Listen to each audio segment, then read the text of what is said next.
बहादुरगढ़ से पत्रकार प्रवीण चोपड़ा की रिपोर्ट।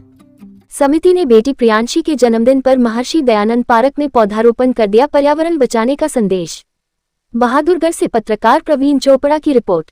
बहादुरगढ़ शहर के Maharshi Dayanand park sector 9A में आज सार्थक सेवा समिति की सदस्य डॉक्टर अंजू गुप्ता की बेटी प्रियांशी का 19वां जन्मदिन के अवसर पर पौधारोपण कर अपना जन्मदिन मनाया। समिति अध्यक्ष श्री नफे सिंह कपूर ने बेटी प्रियांशी को जन्मदिन की शुभकामनाएं दी और उनके उज्जवल भविष्य की कामना करते हुए उन्होंने अपना आशीर्वाद दिया। उन्होंने बताया कि बेटी प्रियांशी के जन्मदिन पर समिति ने महर्षि दयानंद पार्क में आकर पौधारोपण कर पर्यावरण बचाने का संदेश भी दिया। उन्होंने कहा कि जब भी आपके परिवार में चाहे किसी का भी जन्मदिवस हो तो अपने जन्मदिन पर एक पौधा अवश्य लगाएं और इसे हम अपने पर्यावरण को बचाने व शुद्ध रखने में भी योगदान देना चाहिए और देश के अच्छे नागरिक होने का कर्तव्य भी निभाना चाहिए। उन्होंने लोहड़ी व मकर संक्रांति की सभी क्षेत्रवासियों को शुभकामनाएं दी। क्लीन एंड ग्रीन एसोसिएशन से वजीर सिंह दहिया ने भी बेटी प्रियांशी को जन्मदिन की शुभकामनाएं देते हुए कहा कि हर व्यक्ति को कम से कम एक पौधा अवश्य लगाना चाहिए, क्योंकि अगर पेड़ पौधे नहीं लगाओगे तो ऑक्सीजन कहां से पाओगे। कार्यक्रम के दौरान लोहड़ी का त्योहार मनाते हुए रेवड़ी और मूंगफली की बाटी समिति सदस्य श्रीमती सुदेश देवी ने कहा कि बेटी प्रियांशी को जन्मदिन की शुभकामनाएं दी। लोहड़ी का त्योहार भी है जो कि जन्मदिन की खुशी को दुगुना करा देता है और सार्थक सेवा समिति से जुड़ने के बाद मुझे अच्छा लगा और समाज में अच्छे कार्य करने की प्रेरणा मिली और मैं हर समय समाज सेवा के कार्य पर हमेशा तैयार रहूंगी।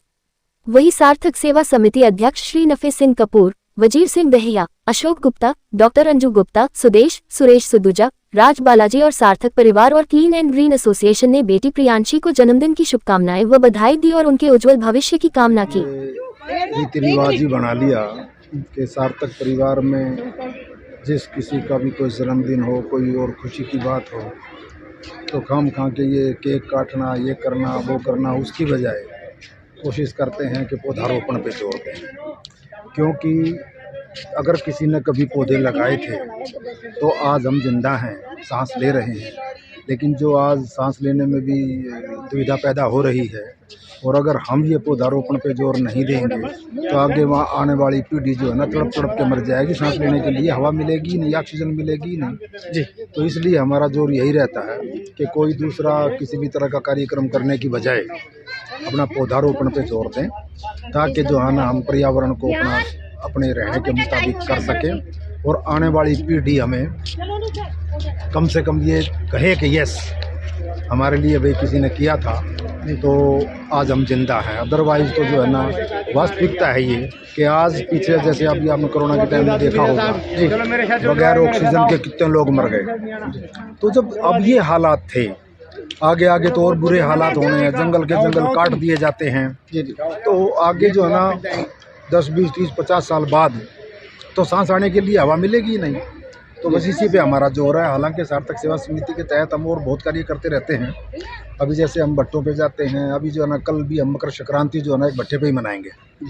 हमने जो है ना यूँ समझ लो कि एक पूरी एक बोरी भर के जो है ना उसमें 30 किलो मूंगफली हैं, गजक हैं, रेवड़ी हैं, ये बच्चों पे जो है ना वहाँ जब मकर संक्रांति मनाते हैं उन बच्चों के साथ, हमारे बच्चों के साथ तो हम मनाते ही हमेशा ही, लेकिन उन बच्चों के साथ जब मकर संक्रांति मनाएंगे और वो छोटे छोटे बच्चे उनके चेहरों पे जो मुस्कुराहट देखते हैं ना तो आनंद आ जाता है। तो बस इसी चक्कर में बस हम लगे हुए हैं सारा सार्थक परिवार, और मुझे रियली गर्व है सार्थक परिवार पे कि पिछले काफ़ी दिनों से ये बढ़ता भी जा रहा है और काम करने में भी अपनी सार्थकता की तरफ कदम बढ़ाते बढ़ाते वास्तव में उस चरम पे पहुंच गया है। और इसीलिए हमने 24 तारीख को सार्थक दिवस के रूप में मनाया था, 24 दिसंबर को। और मैं सबसे यही कहना चाहूँगा कि पूरी अपनी देशवासियों को, अपने प्रदेशवासियों को कि इस पे ध्यान दें और पर्यावरण को शुद्ध रखने के लिए जब भी जिसको मौका मिले, क्योंकि ये तो हर एक की ज़रूरत की चीज़ है, जब भी मौका मिले तो हमें पौधारोपण पे ध्यान देना चाहिए, पौधारोपण करना चाहिए। यही हमारा संदेश है। बहुत बहुत शुभकामनाएं। हमारी क्लीन ग्रीन संस्था का एक मुहिम है कि किसी भी शुभ अवसर पे पौधे लगाना, और पौधे लगाने से ही हम आज सुरक्षित रह सकते हैं या बच्चों का भविष्य सुरक्षित रख सकते हैं। सभी ने देख लिया है कोरोना काल में क्या हालात हुए थे, और हमारा शहर कहीं ना कहीं रैंकिंग में किसी मामले में थोड़ा बहुत सुधरा है तो बहुत से मामलों में हम कहीं ना कहीं नीचे आ गए। उसका ये भी बहुत बड़ा कारण है कि पेड़ कटते जा रहे हैं, वो किसी भी माध्यम से हो, चाहे लोग अपने घर बना रहे हों, चाहे इंडस्ट्री जा रही हों, चाहे कहीं हाईवे जो इत्यादि का मॉडर्नाइजेशन हो रहा हो, लेकिन पेड़ लग बिल्कुल भी नहीं रहे हैं। और हमारा दुर्भाग्य है कि हमारा बहादुरगढ़ पूरे हरियाणा में नहीं, पूरे मुझे लगता है विश्व में सबसे कम स्थिति में पेड़ों की दर में 400 पेड़ प्रति व्यक्ति होने चाहिए, जो कि भारत देश में 28 पेड़ प्रति व्यक्ति हैं और बहादुरगढ़ में सिर्फ 1 पेड़ प्रति व्यक्ति है। इसीलिए हम सभी शहरवासियों से हाथ जोड़ के आग्रह करते हैं, विनती करते हैं कि जो लगाए गए पेड़ हैं उनको काटे नहीं और आगे शुभ अवसर पे कम से कम 1 पेड़ लगाए। पहले हमने एक बोला वादा कि 1 पेड़ देश के नाम, और अभी उसको जो हमारा राम जन्मभूमि का जो एक कार्यक्रम चला हुआ है, तो हम उसको दूसरे शब्दों में कह सकते हैं 1 पेड़ राम के नाम। कोई भी मुहिम हो, लेकिन हमें 1 पेड़ जरूर लगाना है। नाम चाहे किसी का भी दे, नाम चाहे किसी का भी दे दो, लेकिन हमको पेड़ लगाना है। स्वयं के ये बिल्कुल, ये आयोजन तो मनाना एक बहाना है, असली में हमको 1 पेड़ लगाना है, जन जन को बताना है और सबको पेड़ लगाना है, यही है। और आप सबका बहुत बहुत धन्यवाद, जो आप कदम कदम पे हम लोगों की बातों को जो जन जन तक पहुंचाते हैं, इसके लिए मीडिया व कर्मियों का सबका बहुत बहुत फिर एक बार तहे दिल से धन्यवाद। और सबको फिर एक बार नववर्ष की, लोहड़ी की और संक्रांति की बहुत बहुत शुभकामनाएं। सबको मेरे बर्थडे पे पौधा लगाने के लिए थैंक यू।